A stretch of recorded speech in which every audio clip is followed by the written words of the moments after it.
A night of relaxing. Have you studied for it? It's not the norm for Lillian Humphreys, but the sophomore at Presbyterian, along with her teammates, just made history. Are you ready? The first ever home match for the Blue Hose, the first women's Division I college wrestling program. It's coached by one of their own. It means a lot to me. It means a lot to the little girl that I was when I was wrestling. I was wrestling the boys.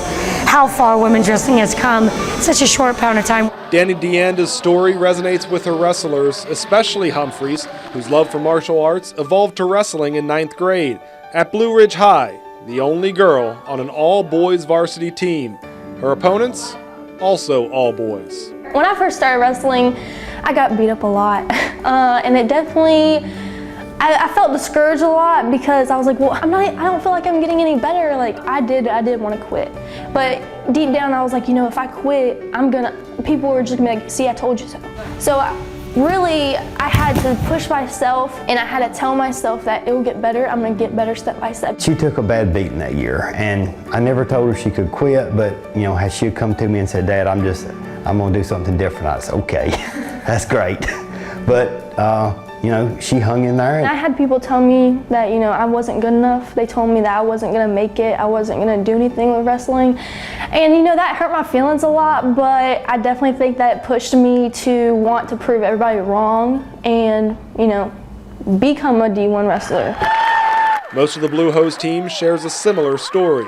In high school, I was the only girl wrestling, and I had a lot of refs and a lot of coaches that didn't respect me, and a lot of other athletes that didn't respect me. DeAnda makes sure to get it out in the open in her program. A lot of these athletes probably came from a similar situation I did because not every state is sanctioned with women's wrestling. So a lot of our athletes on the team understand that grind, wrestling the men throughout high school. But yeah, I think a lot of us share that same upbringing through the sport, and hopefully as my daughter goes through the sport and the younger girls, they don't have to, they can just wrestle with the girls. It's still an issue in the youth ranks. Meet Carly and Kylie Langley, 9 and 8 respectively. Cute as a button when playing with Barbies, already forces on the mat. They hear the comments too, from their classmates. Some kids in my class, they'll say like wrestling is only for boys and girls should not wrestle. What about you? And they say we can't wrestle. Both already champions on the youth circuit, the Langleys get their revenge against the boys on the wrestling mat. The physical toll of amateur wrestling is brutal. Diet, conditioning, but when you're the one girl in an arena of boys, the mental toughness, that's the biggest hurdle. When I went to tournaments and matches and stuff, I get looks from other people, and my parents could hear other parents talking about me in the stands. Humphrey's dad, John, says 2 high schools forfeited instead of facing off with his daughter's team. Sexist comments and gestures require an incredible amount of restraint from parents, too. We were sitting in the crowd, and you know, you would hear all the parents yelling at their sons, you better not let a girl beat you. You know, there's not a teenage boy in South Carolina that wants to get pinned by a girl in front of all his buddies. It was hard. I mean, you'd sit up there in the stands and you'd hear parents say, oh my gosh, there's a girl out there? And my first instinct is to hammer fist them. And John's like, no, can't do that. So you have to sit up there and not say a word because you want to respect the sport, you want the sport to grow and for them to respect Lily. And we saw that change because it went from, oh my gosh, that's a girl out there, to, oh no, that's that girl. You want to watch your game with her. Match after match, loss after loss, Lillian never quit. And eventually, the pin for the win. I mean, the very first match she won, the guy threw his headgear and went and cried behind the bleachers. Lily never did that. There were several times I had guys that came out there like, oh, this is gonna be nothing, I'm gonna beat this girl, and then I have videos of it where I then pin them, and then they like sit up and they're like, what just happened? And it's like, you can't underestimate me just because I'm a girl. I think that's the biggest battle, is to really tell yourself, you know, you can do it. You know, it's hard, you know, it sucks, it's not fun sometimes, but like once you know, you win that big match that you've been wanting to win for a long time, then it's worth it. Everything you did is worth it at that point. 4 years later and more than 30 wins over guys on her resume, Humphreys set to sign with a college in Montana to wrestle. But then Presbyterian takes the leap to start the first ever D1 women's program. A move by the smallest school in Division I, which they hope sends a ripple effect across the nation.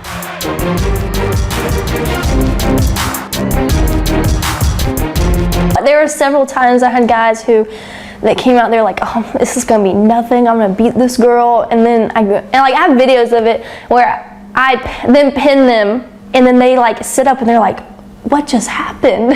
And it's like, you can't underestimate me just because I'm a girl. After a tough first year, Lillian Humphreys found her footing as a high school wrestler, going up against boys primarily, but now she's a member of the Blue Hose, the first ever Division I women's wrestling program. A year and a half of preparation, now the debut in a 3-team tournament. Presbyterian against Life University in Limestone, both those schools in lower divisions. And the story for most of these wrestlers, so similar. Years of being singled out as the girl on the team. We're creating a community in the state of South Carolina to show that women's wrestling's here.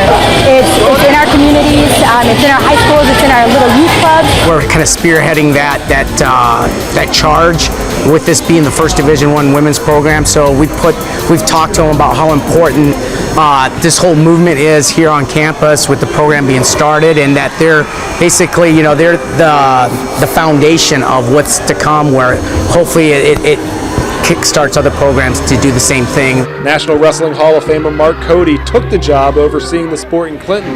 The startup of this women's program sparked his interest in the gig. We're on the forefront of something very special. There are a lot of programs that are trying to start women's Division I wrestling, and to be the first to do that, that's very special for us here.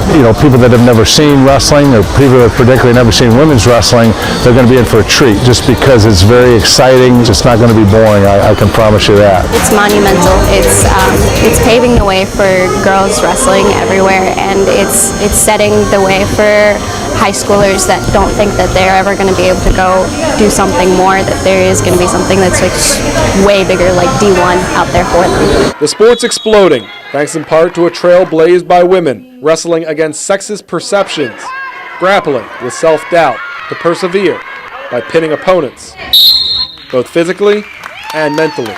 When I started, I didn't even know girls could wrestle. I didn't know that was an option. And I know a lot of other girls who don't know it's an option. So I want, them to hear my story and then realize that, oh, they can do it. Parents who have young daughters, I hope that they listen to my story and they realize that, it's okay to let their daughter wrestle. To see her self-confidence just start to really fly once she started wrestling and realizing that she was doing something that she never thought she could. And I think the door is, I almost want to say it's being kicked wide open. I mean, girls are realizing that just because they are a girl doesn't mean they have to stay away from a male-dominated sport. Humphreys hopes enough girls start wrestling young that it forces high school athletic leagues to change.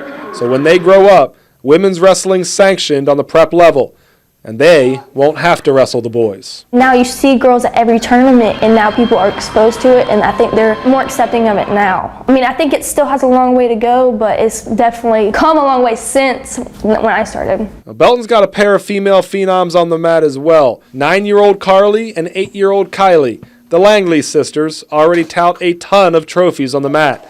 They didn't know what was going on at Presbyterian, so we told them they can one day become Division I women's wrestlers while staying close to home in the upstate. There's mostly girls wrestling there. All girls. All girls Yeah. wrestling there. All girls just like you. That's cool. A few years ago, there was not a lot of girls that wrestle. And now there is a lot of girls that wrestle, which is pretty cool. That a lot of girls could know that wrestling is a sport for girls and boys. Carly's got a message for the women whose footsteps she looks to follow. How cool is it making up something that's never been made up before? Thanks for making it, because some boys could back down girls from wrestling. I think they're tougher because they deal with boys that are some that are stronger than them, taller than them. We leave at 12. Humphreys didn't back down, but it's been a long road. One she hopes gets shorter for the Langley sisters. Well, then maybe you need to be... Relaxing's short-lived. When you're a wrestler, another match awaits. Did you get one? And Lillian's proud dad doesn't wrestle with the idea of his little girl on the mat anymore. Yeah, she can take care of herself pretty good.